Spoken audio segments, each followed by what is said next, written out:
Golf je převážně relaxační sport a hraje se především v upraveném přírodním prostředí. Všichni příznivci tohoto sportu mohou nově využít cvičnou golfovou louku u sanatorií.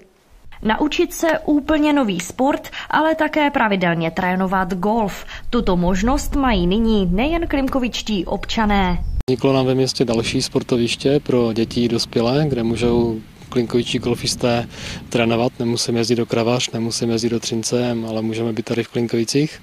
To je první pozitivní věc. Druhým pozitivem je fakt, že cvičná golfová louka může do Klimkovic a také do Lázní přilákat další návštěvníky. No a ta třetí věc je vlastně, že ta myšlenka toho velkého golfu, toho doopravdického golfového hřiště, které mělo vzniknout pod Lázněma, tak tam to nevzniklo zejména vůči odporu, řekněme, starou sedlíků, kteří měli na ten golf trošku zkreslené představy, si myslím. A tady uvidí, že golf není žádný sport pro zbohatlíky, že to je sport, který dělají mladí, staří. Je to prostě normální sport a možná to změní to myšlení těch lidí a jednou se dočkáme i toho velkého golfového hřiště, nejenom ta cvičné loučky tady. Tato louka v Lázních Klinkovicích je tréninkovou loukou, není to golfové hřiště, čili naším cílem je naučit všechny lidi hrát golf. Chceme přiblížit golf lidem, proto i naše motto je golf pro lidi. Budeme rádi, když nás navštíví a přijdou si k nám zahrát a zjistí, jestli by je tenhle sport bavil.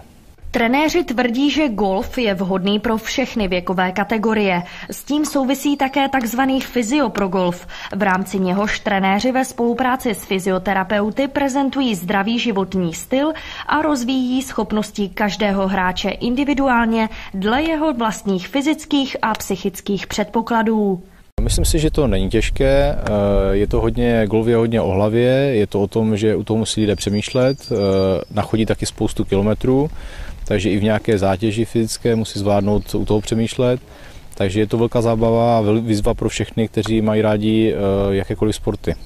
To nejúžasnější věc na golfu je pocit z čistě trefené rány. Tomu se jakoby nic nevyrovná. Svůj odpal si můžete zkusit i vy, jelikož cvičnou golfovou louku v Klimkovicích mohou navštěvovat všichni zájemci o tento sport. Ta první jsou samozřejmě golfisté, dospělí, případně děti, kteří už hrají golf, taky tady trénují a pilují své odpaly. Tou druhou kategorii jsou lidé, kteří golf ještě nikdy nehráli a chtějí s ním začít, protože tady jsou k dispozici trenéři, kteří naučí ty lidi základy z toho sportu a potom je to buď chytne nebo ne, to se uvidí.